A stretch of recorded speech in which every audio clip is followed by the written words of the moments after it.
Fox Sports college football analyst, also from SI.com. Bruce Feldman joining us here. Bruce, where are you calling in from? Where are you? I'm home in L.A., but I spent the week at the college conference meetings in Arizona and Scottsdale. Pretty much everybody other than the SEC and the ACC, head coaches, ADs, football, basketball, they're all in Arizona all week. So it's kind of a good setup to just get FaceTime and just kind of BS with a lot of people there. So first question is what are we meeting to discuss there? Condoleezza Rice? I mean, what else? What are they bringing up at this spot, Bruce?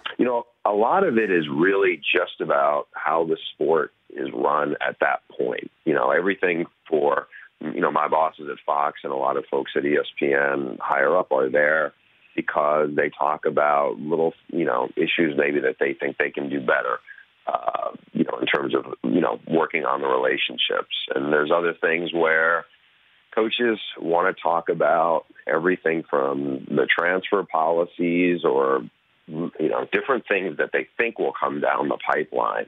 But it's really a lot of like cocktail party scene, and it's kind of where they kind of reconnect from, once a year, all basically the whole sport gets together there. Well, there can't be anything significant being discussed on changes or in college football if the SEC is not there, Bruce. You would think. I know. It's funny. One topic that comes up a lot is, how can the SEC still have 4 non-conference games and usually a couple of cupcakes in there when pretty much everybody else has 3, which is obviously, a little more challenging than going off the board. But that's the nature of college sports right now. It's where it's not uniform. It's very different from what you see in the pro sports. And, the SEC keeps winning titles, so they, it's good. It kind of becomes this cycle, where you get teams that end up in the top 25, maybe because I don't want to say the records are more padded, but there's definitely something to that. Okay, and I saw you put out a column recently that the thing that concerns Urban Meyer the most. For those that did not read your column, what was that about, Bruce?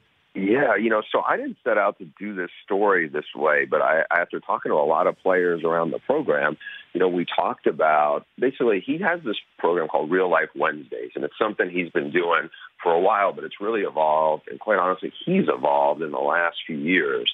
And so what you get is a lot of kids have said, these issues that are much bigger than just, hey, we're going to win some football games, becomes to whether it's depression or things like anxiety. They're now realized that there's seen enough horror stories that have come out that it's like, hey, are we doing enough to address these issues with our players? And so, I went back, I think I had visited Ohio State maybe 5 years ago, and Urban Meyer's strength coach, who was the same guy who was with him at Florida, had told me, he's like, when Urban comes back from a vacation or wherever, he's got an arm full of all these ideas, how to make, things they can do that maybe will make them better players. And when I brought that up to Urban, the other day, the big thing was, it used to be basically like 80-20 was all football and the 20% was the other stuff. Now it's all about all the other stuff, and it's a really fraction of it. It's flipped, is the football part. And that's what he's consumed by. And so when you talk to people close to him, they'll say, well, when he went home or when he went on a recruiting trip this winter, he gets overwhelmed by hearing about things like the opioid crisis that's, racked the area where he's from. And so I think there becomes part of him where what's unique, I think, about Urban, I can say this is from being around a lot of different other programs, that we go in to cover games on. He's got cable news on all the time when you're in his office. And, that can certainly be mind-numbing. And the players you talk to were like, well, you know what? He has certain views that may be in line with some of those people he sees on TV. But then he knows us and he trusts us and he has this relationship with us. And when we bring these experiences to him, he's become very open. And they think it's actually changed him and certainly changed his perspective. And that's what's so different because, you see a tragic story like Tyler Helinski, the quarterback at Washington State, who had taken his own life this winter. That was a big deal, not just around, that community. That was a huge deal all around college sports. And Urban Meyer's trying to figure out what can we do to to address these things. It's a great piece on SI.com. Check it out.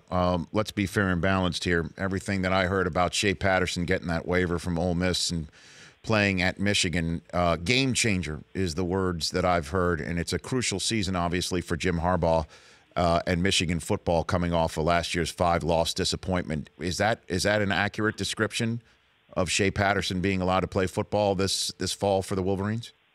I think it is, just because they were so underwhelming at that position last year. Now, some of it had to do with, new receivers, and, you lost not just just two really good receivers who were big targets, but a really good tight end. And so they had to change that. But I also think when you take this kid has a terrific arm. The ball jumps out of his hand. His release is probably as good as there will be in college football. There's definitely some stuff he needs to work on. The arm is great. He needs work on his decision making. Some of the intangible things are still a work in progress with him. So, I don't want folks to jump in and go, "Oh, it's a former 5-star guy, and he should be the first pick in the draft," because there are certainly some things that he's got that are of that ilk. But there's some other things that are definitely, decision making was a big piece of it. I think accuracy is good. I think they, still there's a lot of refinement there, but I think he is much more talented than what they've had there for quite some time. And I would say the most talented quarterback Jim Harbaugh's had in college football, at least since his days at Stanford with Andrew Luck. So when it all comes down to it, now that we're post-draft, Bruce, and so many quarterbacks went off the board in the NFL draft, which team do you think in college football is going to have the smoothest transition to a new quarterback this fall? Of those guys who lost quarterbacks, lost high, because Oklahoma State's going from a guy in Mason Rudolph who played a ton, lost some really good receivers, to probably a guy who was a grad transfer from Hawaii. Oklahoma will go from one dynamic, undersized, shorter quarterback in Baker Mayfield to Kyler Murray, who's even shorter and faster.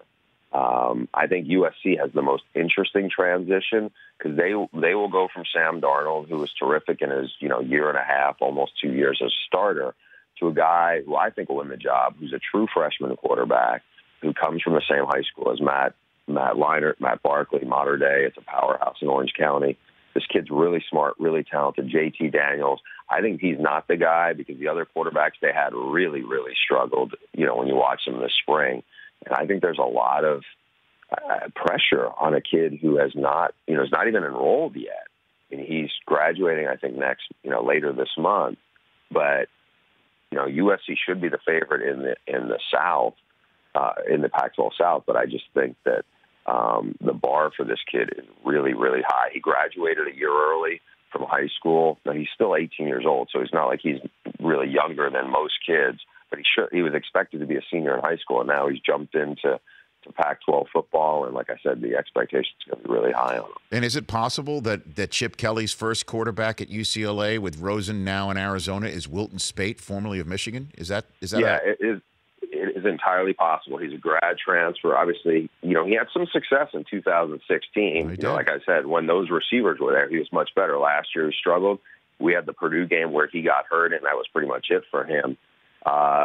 I think there's some positives with him because he's played a lot. If it's not him, I think it'll be another kid who's not there yet, a freshman, Dorian Thompson-Robinson from Las Vegas, who is, really athletic kid, good runner, dual threat guy, kind of what you think of when you expect a Chip Kelly quarterback, which quite honestly, Wilton Speight does not fit that profile. But I would put out this caveat. I've seen UCLA in spring a few times. They do not have a lot to work with right now. I would expect to see a ton of true freshmen playing a lot for Chip Kelly. And don't be surprised if this team struggles to make a bowl game, because the cupboard's pretty bare. And I wouldn't be shocked if they were only favored in 2 games this season. So somebody who's been around Bruce Feldman here on the Rich Eisen Show, former you're once an author, always an author. The book that came out in 2014, The QB, The Making of Modern Quarterbacks. You've been around the Elite 11 program for quite some time, obviously covering college football. Were you surprised at the evaluation that spit out Baker Mayfield as the #1 overall pick in the NFL draft, Bruce? A little surprised, not shocked, because I thought all 5 quarterbacks who are in the mix had some level of issues to be concerned about. Baker doesn't have ideal height. I was surprised he even measured as tall as 6'1.5". I interviewed him after our games. I've spent a bunch of time around him. I'm not 6'1.5", and I thought Baker and I are almost the exact same height. But that's, look, that can be a moot point, as we see with Drew Brees, Russell Wilson. I think the things that's different about those guys, they didn't have any baggage. Now, what he was arrested for, it was not, it's never good to be arrested, but it was not like he had the issues Johnny Manziel had coming out of Texas A&M, which were big substance issues. These were different for him. It's just kind of being a knucklehead at times. But when you watch Baker, the thing that wows you as somebody who covered college was not only was he always the best player on the field, everything was the focal point with him.